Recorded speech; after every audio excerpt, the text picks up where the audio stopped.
Pues se incorpora a esta mesa el diputado por Izquierda Unida, Gaspar Llamazares, para darnos también su visión sobre la figura de Santiago Carrillo. Señor Llamazares, buenas noches. Buenas noches. Escuchábamos hace un instante a Antonio Garrigues Walker, que nos decía que Santiago Carrillo nos puede servir como ejemplo a la sociedad en general, para los políticos en particular, para tomar nota de ese diálogo. ¿Opina igual? Sí, yo creo que es una buena oportunidad, es al mismo tiempo una desgracia, ¿no? Pero es una buena oportunidad para recuperar lo mejor de la política, ¿no? Porque en estos momentos da la impresión de que la política está asociada al interés personal por encima del interés colectivo y además está asociada a la bronca y a la incapacidad de diálogo y de acuerdo. Y yo creo que eso no es así. Yo creo que la política, precisamente, lo mejor de la política es la tradición de Santiago Carrillo, y no la polarización que vivimos en estos momentos en la vida política y en la vida social, ¿no? En ese sentido, Santiago Carrillo, pues una parte de nuestra historia, una historia convulsa, ¿no? Decía antes, con grandezas y con errores, ¿no? Pero es parte de la historia de la izquierda europea también. Yo creo que es una figura que no solamente tiene una dimensión nacional, tiene una dimensión internacional muy clara, porque ha vivido toda la evolución de la izquierda a lo largo de un siglo, y en ese sentido es un punto de referencia para todos nosotros. Yo empecé en la política frente a Santiago, no con Santiago. Yo estaba frente a Santiago, que estaba en la universidad. Santiago Carrillo en aquel momento era el que abanderaba el diálogo, el pacto, el acuerdo. Nosotros éramos más radicales en la universidad. Sin embargo, bueno, con el tiempo he terminado dándole la razón más a él, experimentado político, que a un joven de aquellos tiempos, ¿no? Y ahora yo he notado en Santiago, cuando he llegado aquí desde Asturias, ¿no? Un sitio agreste de Madrid para alguien que viene de Asturias, pues una actitud acogedora que tampoco se le conoce en su carácter, ¿no? Parece una persona pues seria y demás. No, era una persona muy acogedora, muy dialogante, y que estaba hasta el último día al detalle de lo que pasaba en la sociedad española. Es decir, digamos, en ningún momento me decían que la noche anterior estuvo hablando de la dimisión de Esperanza Aguirre en la cena, aunque no cenó mucho, ¿no? Pero quiero decir, ese es, digamos, el político que era Santiago Carrillo, un político de raza y además un político de acción. Yo creo que es lo fundamental de su vida. Llama la atención, señor Llamazares, porque usted dice que empezó con el de frente, pero no es el único político, quiero decir, dentro del Partido Comunista, en este caso de la izquierda, que tuvo sus más y sus menos con Santiago Carrillo y luego terminó a buenas con él, porque se me ocurre ahora mismo el caso de Cristina Almeida. Sí, bueno, yo creo que también puede ser representativa de esa corriente, aunque, digamos, ella más directamente implicada en las confrontaciones que en aquel momento se daban en el seno del Partido Comunista de España, y yo más desde el movimiento estudiantil, que veíamos, digamos, la transición pues desde una posición más radical, podemos decir, ¿no? Pero visto con distancia, pues yo creo que Santiago es la pieza esencial de la Constitución española y la pieza esencial de la reconciliación. Creo que hizo mucho más él por la Constitución y por la reconciliación que la gran mayoría, y creo que junto con Suárez son quizás los dos personajes fundamentales, además del pueblo español, por supuesto, que quería la democracia y que contribuyó a ella con fuertes movilizaciones y con fuertes compromisos. Yo creo que son dos personajes, parece que es el libro de Cercas, donde se dice que son dos personajes que no son de tragedia griega, ¿no? Tragedia griega, bueno, se consiguen o no se consiguen de manera radical los objetivos, ¿no? En este caso, digamos, tuvieron que gestionar la frustración de conciliar entre posiciones antagónicas que se habían visto ante una guerra civil en los años 30, ¿no? Enseguida vamos a seguir hablando sobre esa evolución política que tuvo Santiago Carrillo, pero este programa está muy abierto a las redes sociales. Estamos muy pendientes no solamente de lo que dicen nuestros internautas, sino también lo que dicen los políticos, los diputados en su Twitter. Y tenemos un mensaje de Alberto Garzón, diputado de Izquierda Unida. Dice que algunos diputados del Partido Popular no han aplaudido en ese homenaje a Carrillo en el Congreso, con la que abríamos, la imagen con la que abríamos hoy la noche. Yo me quedaría con que la inmensa mayoría no solamente hemos aplaudido, sino que nos hemos puesto en pie, hemos hecho un homenaje a Santiago Carrillo. Que algunos no lo entiendan todavía, tampoco lo entendieron en la transición democrática, y no me sorprende, pero son una minoría, una absoluta minoría. Insistimos en un mensaje de Alberto Garzón desde Twitter. Me interesaría profundizar un poco en esa evolución de Carrillo en el ámbito político, porque empezó muy joven en política, a los 19 años era secretario general de las Juventudes Socialistas. En un principio quizás se apostó por un comunismo duro hasta llegar a un eurocomunismo. Se puede decir que fue el padre del denominado eurocomunismo. ¿A usted qué le parece esa evolución? ¿Cómo la valora? ¿Cómo aporta o qué ha aportado a la historia reciente de España? Desde muy joven ya era así. Es decir, la imagen de Santiago como sector duro del partido no se compadece con la realidad. Quien conozca la historia del Partido Comunista de España sabe que precisamente la época ya de Santiago, la época del partido en guerra, del Partido Comunista de España en defensa de la República, es una época aperturista. Es una época además donde el Partido Comunista de España tiene contactos con sectores profesionales, con sectores intelectuales, es decir, donde amplía su influencia. Quizás la época inicial, la época del partido que consideraba la República una república burguesa, sea el partido anterior a Santiago. Pero el partido de Santiago ya es un partido claramente comprometido con la República y claramente comprometido con la defensa de los valores republicanos, ¿no? Y luego, yo creo que Santiago, en su conocimiento ya en la Unión Soviética, no solamente acompañó los cambios, sino que en muchos casos estuvo por delante de los cambios en la Unión Soviética y por delante de los cambios también después en España, ¿no? En ese sentido, fue en algunos casos, aunque bueno, pues parezca extraño decirlo, un heterodoxo, pero que consiguió en ese momento, bueno, pues conectar con lo que estaba pasando en la sociedad y en la izquierda, en este caso en el Partido Comunista o los partidos comunistas europeos en aquel momento. Elaboró también la estrategia del eurocomunismo y fue capaz también en esos momentos de proponer una salida democrática que luego finalmente triunfó, que es la reconciliación nacional y que es parte de un debate dentro del Partido Comunista de España después de un largo periodo de lucha antifranquista en el interior, que terminó con esa propuesta que al final, bueno, pues fue una propuesta también que contribuyó a la transición democrática. Una última pregunta antes de abrir esta entrevista al resto de contertulios. Otro nombre clave dentro del Partido Comunista durante esta historia reciente, en el siglo XX, de España fue Dolores Ibárruri. Hay que recordar que Santiago Carrillo la sucedió al frente de la Secretaría General del PC, mientras ella era presidenta. ¿Fue intensa la relación entre ambos?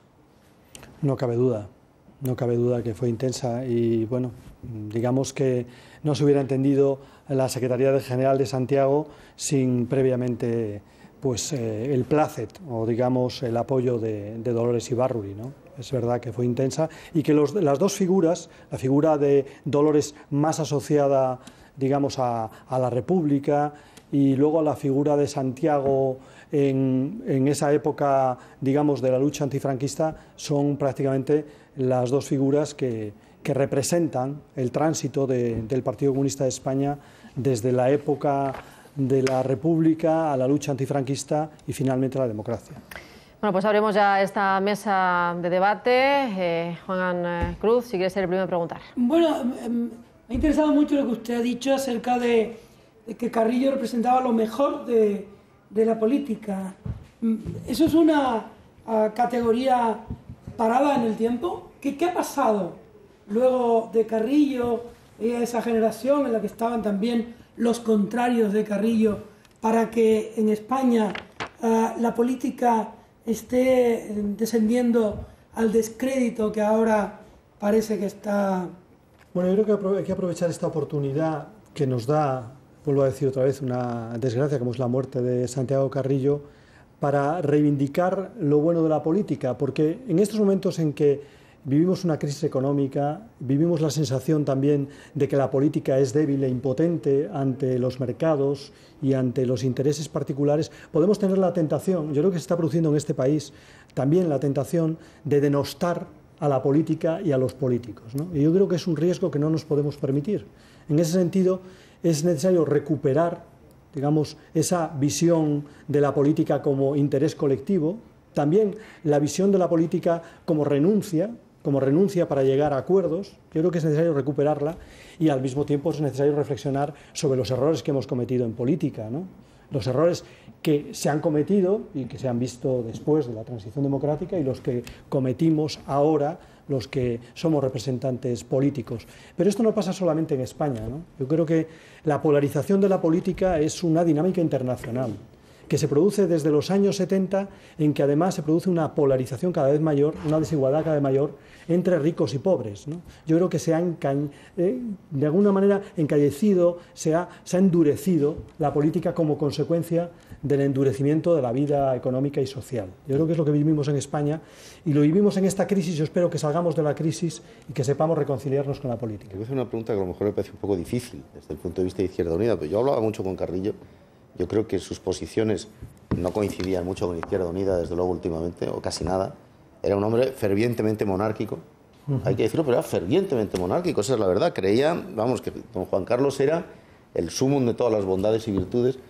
Y como usted sabe muy bien, como Carrillo no se callaba y a veces se expresaba con mucha contundencia, yo le he oído decir cosas sobre Izquierda Unida o sobre la marcha de Izquierda Unida en determinados periodos muy tremenda. Yo creo que ahora estaba muy alejado él de las posiciones de Izquierda Unida y quizás se había vuelto, voy a decirlo así, si es que se puede decir así, un hombre mucho más de derechas. No, no lo creo. Santiago, yo creo que además basta verle a él, ver a su familia, es un comunista y murió siendo un comunista. Otra cosa es que hiciera una valoración ¿No estaba ya afiliado? con respecto... Bueno, el comunismo no se lleva solamente en el carné, ¿no? Se lleva también en las ideas y en la práctica. Y yo creo que esa lucidez de Santiago en analizar la situación y esa posición de Santiago con los trabajadores, con los de abajo, yo creo que es lo más comunista. Pero en relación a la monarquía, tenía una valoración positiva del papel de Juan Carlos, del rey, en su momento, en el momento de la transición democrática y más tarde en el 23F, pero eso no, en mi opinión, no cambiaba su carácter republicano, ¿no? Y la cercanía o no a Izquierda Unida, pues teníamos conversaciones y normalmente, digamos, en los análisis económicos y sociales coincidíamos y algún aspecto puntual, como buen hombre de la transición, nos daba lecciones y a veces tenía razón.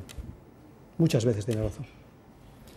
Señora Bazar, yo quería preguntarle la imagen que va a quedar del señor Carrillo, la historia, cómo va a juzgar al señor Carrillo desde el punto de vista de adelante hacia atrás en el tiempo. Y estando de acuerdo, yo creo que prácticamente la grandísima mayoría de los españoles en la gran labor del señor Carrillo en la transición y en su papel, yo estoy de acuerdo también con Suárez, probablemente los dos personajes que contribuyeron decisivamente a ello, también mirar hacia atrás, mirar la parte oscura. Yo quería preguntarle en torno a eso, si ha habido historiadores que han escrito, que han aportado pruebas de su participación en los sucesos de Paracuellos, pero yo quería preguntarle por algo que me parece paradójico, y es que en los últimos años, el gobierno de Zapatero, cuando en 2004 llega el PSOE al poder, se reabre la memoria histórica, se busca una verdad o se buscan muchas verdades, probablemente una parte en ese sentido muy legítima, que es la de enterrar a los muertos, que me parece que es absolutamente legítima, necesaria y buena, pero también contribuye de alguna manera a reabrir un pasado que no sé si a este país le interesaba, precisamente por contraste con una transición que había llevado a esa concordia. Y mi pregunta concreta es, ¿hasta qué punto la imagen de Santiago Carrillo, aquí, ese reabrir esas heridas contribuye precisamente a empeorar esa imagen? Una imagen que podía ser buena o muy buena para el conjunto de los españoles, precisamente por la transición, queda de alguna manera más manchada por reabrir un asunto que quizá estaba olvidado por los españoles. No lo creo. El régimen franquista hizo algo que es bastante conocido después de la victoria a través de las armas, aparte del exterminio de sus opositores, hizo lo que se denomina una causa general, que fue una reelaboración de la historia para, digamos, de alguna manera culpabilizar a los derrotados y entronizar a los vencedores. Lo hacen todas las dictaduras, pero eso es lo que hizo, ¿no? Con respecto al caso de Paracuellos, Santiago siempre ha negado su participación y además las atribuciones de los historiadores más rigurosos, Paul Preston, por ejemplo, y otros, no van en la dirección de Santiago Carrillo, sino en la dirección del delegado de la Internacional en España, ¿no? Creo que eso es así. En todo caso, Paul Preston sí que dice que hay pruebas de peso contra Santiago Carrillo. No, yo he leído el libro, no hay pruebas, no llega a plantear. Sí, además dice que es inconcebible que no estuviera en la reunión donde se responsabilidad, la saca de los pero en todo caso esos 30 años es una obsesión lo de Paracuellos ya. No, esos 30 años lo dice, por eso usted ha sacado el nombre de Paul Preston, yo se lo digo. Esos 30 años, en mi opinión, que pasaron más de 30 años desde el inicio de la transición democrática, merecían que hubiera otro relato de la historia de España, no el relato únicamente de las víctimas de los vencidos, sino el relato de 40 años de víctimas de los vencedores. Ese relato es necesario.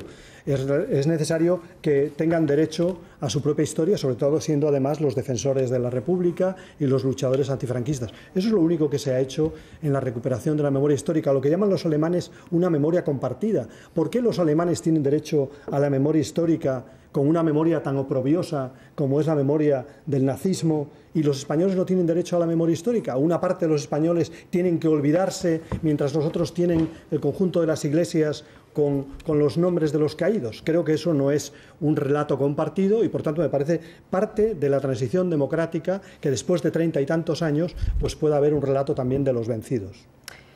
Sobre esto que estabais comentando, a Santiago Carrillo en el programa Crónicas de esta casa también le preguntaron en una ocasión si él sentía la necesidad de pedir perdón por algo, y esto es lo que respondía. ¿Yo pedir perdón? No. Yo no tengo nada por qué pedir perdón. Otros tendrían que pedirme perdón a mí. ¿De qué le deberían pedir perdón, en este caso a Carrillo, siguiendo con este pequeño rifirrafe entre Gaspar Llamazares y Manuel Erice? De los derrotados, pues de 40 años de represión y de exterminio. Yo creo que nunca han pedido perdón, nunca lo han hecho. Y creo que no estaría de más que en algún momento en la historia de este país, de manera solemne por parte de las instituciones, se pidiera perdón a una parte de los ciudadanos que fueron durante 40 años pues reprimidos por una dictadura, ¿no? Y creo que nadie debería sentirse de alguna manera obligado a legitimar esa dictadura, ni heredero de esa dictadura, sino que ahora todos somos demócratas, por tanto no debe haber problema. Yo quería apuntar, si me permites, por terminar, que evidentemente aquí nadie apoya la dictadura, estamos muy contentos en democracia. Y creo que ha habido una etapa en la que precisamente la transición fue eso, es a olvidar el pasado. Además hubo un pacto preciso por todas las partes, incluido el propio Santiago Carrillo, que yo creo es la parte de grandeza que tiene él. Y sí creo que de todas las personas, como se hizo con Manuel Fraga recientemente, hay que contar lo mejor y lo peor. Y en la parte que respecta a Paracuellos, sencillamente, yo creo que es un tema que él se ha llevado a la tumba y que nunca ha dado una versión alternativa. Es una obsesión, como le vuelvo a decir, que es una obsesión de la derecha más extrema de este país. De la derecha más extrema de este país. Que es la que no aplaudió hoy mismo en el Congreso de los Diputados. Bueno, lo que está claro es que el tema Paracuellos de Jarama, gusto más o gusto menos, sí que es cierto que es uno de los asuntos de los que se habla o que sale a la luz. Parte de la causa general que cada se saldó vez por parte de los que se habla de Santiago Carrillo a sangre y fuego, y por tanto, digamos, que requiere un relato alternativo, que es el relato de las víctimas. Seguramente que vamos a seguir hablando sobre este asunto a lo largo de esta noche, pero ahora sí, voy a darle el turno de palabra a Esther Esteban, que también quiere preguntar a Gaspar Llamazares. Más allá de lo de Paracuellos, que evidentemente es un tema, todo el mundo le hemos preguntado a Santiago Carrillo en algún momento por eso, sin ser de la derecha extrema, o sea, simplemente como un hecho histórico y una de sus sombras. Hoy me ha gustado usted mucho, señor Llamazares. No he ninguna sombra en el caso del fallecimiento de Fraga. Dígame una cosa, porque le iba a decir que hoy me ha gustado su análisis. Vamos, si puedo preguntar, pregunto. Y si no, sí, por supuesto. Simplemente me ha gustado su reacción, porque usted ha hablado de errores y de cosas muy estupendas que hizo. Aquí hemos hablado, evidentemente, de la grandeza. Yo, el mejor momento de Carrillo, sin duda, fue la transición. Ahí le conocimos muchos. Y le digo muchos porque la gran crítica que entonces le hacíamos a Carrillo es que precisamente en la transición no defendió bien lo que fue el Partido Comunista en el exilio. La merienda se la llevaron los socialistas, cuando en ese momento la merienda no era suya. Eso se lo reclamamos en nuestra juventud. Somos coetáneos, supongo más o menos, y era una de las reclamaciones que se hizo. Y otra leyenda negra, pues hablar también de leyendas negras, es si el persiguió en su etapa del exilio a comunistas. ¿Sabe usted que esa es una de las leyendas que se ha dicho sobre él? Y si efectivamente el no poner en su sitio al Partido Comunista de España, que le correspondía, por lo que luchó en el exilio, fue una de las cosas que le llevó a ser socialista, porque Santiago Carrillo, siendo socialista y ha muerto siendo un socialista. Y fue comunista en una gran etapa de su vida. Que yo sepa, no tenía el carnet. No, formó un propio partido socialista, que en su día usted sabe que se calificó a ese partido. No tenía el carnet del Partido Socialista y verán ustedes mañana la bandera que está sobre la tumba de Carrillo. Esa disposición es inapelable. Es la bandera del Partido Comunista de España. Por tanto, ha muerto sintiéndose comunista y considerándose un miembro más de esa tradición histórica. Pero yo creo que a Carrillo se le puede, digamos, atribuir muchas cosas, ¿no? Probablemente, digamos, resulta paradójico que en España, que siempre hablamos bien de los fallecidos, pues a Carrillo no hagamos lo mismo, ¿no? Pero sin embargo, creo que decir que es responsabilidad de Carrillo el que el Partido Comunista no tuviera el lugar que le correspondía, no, el Partido Comunista no logró el lugar que le correspondía en la democracia española, pues porque hizo una gran labor en la lucha contra la dictadura. Sin embargo, la mayoría de la sociedad española era una sociedad atemorizada, la mayoría de la sociedad española llegó a la democracia, digamos, vinculada a los partidos que estaban en el centro político, y el Partido Comunista de España quedó con una representación pues mucho menor de lo que era su influencia política y su influencia cultural. Atribuírselo a Carrillo, en mi opinión, es un error. Y luego también nosotros hemos contribuido, nuestra propia historia ha sido una historia de confrontaciones, de divisiones, que han tenido más que ver con nuestros resultados que, bueno, pues los aciertos o las equivocaciones de Santiago Carrillo. Creo que atribuírselas a una sola persona pues es, en mi opinión, excesivo. Y luego hemos cometido errores, y seguramente Santiago como secretario general también, pero la persecución de los disidentes, bueno, en política, digamos, no se lleva muy bien eso de que te contradigan, y sobre todo que intenten formar una mayoría frente a tu mayoría, ¿no? Eso en política se da en prácticamente todas las formaciones políticas, tanto de izquierdas como de derechas. No creo que Santiago haya perseguido o, digamos, haya marginado más a sus detractores que en otras formaciones políticas. ¿Alguna vez, señor Llamazares, creyó en lo que es el no, esa es otra etapa, porque claro, como dije antes, yo empecé precisamente en la época juvenil, en el movimiento estudiantil, frente a Santiago, que en aquel momento, digamos, negociaba la transición política desde una posición radical. Y luego, desde Asturias, nosotros hicimos la campaña en favor de Santiago Carrillo, pero después de las elecciones de 1982 también nos enfrentamos a Santiago Carrillo en torno al proyecto de Izquierda Unida, ¿no? Porque Santiago no lo compartía, nosotros apoyábamos el proyecto de Izquierda Unida. Bien, esa es la historia de la división en el Partido Comunista de España. Pero yo, cuando volví de Asturias, cuando vine de Asturias aquí a Madrid, digo volví porque yo estudié parte de mi carrera aquí en Madrid, pues me encontré a un Santiago que relativizaba esas divisiones, que sobre todo pues abundaba en lo que nos unía, ¿no?, desde el punto de vista de la izquierda, y que me acogió y acogió a mis compañeros con una gran capacidad de diálogo, y que ha sido siempre una referencia para la izquierda, estuviera o no estuviera en el Partido Comunista de España, estuviera o no estuviera en Izquierda Unida. Como digo, hemos tenido diferencias, pero hemos tenido muchas más coincidencias, y siempre ha sido un punto de referencia para la izquierda española, y ha muerto siendo ese punto de referencia. Muchas más coincidencias que diferencias es lo que quiere destacar Gaspar Llamazares, para el que Juan Cruz creo que tiene una pregunta más. Juan.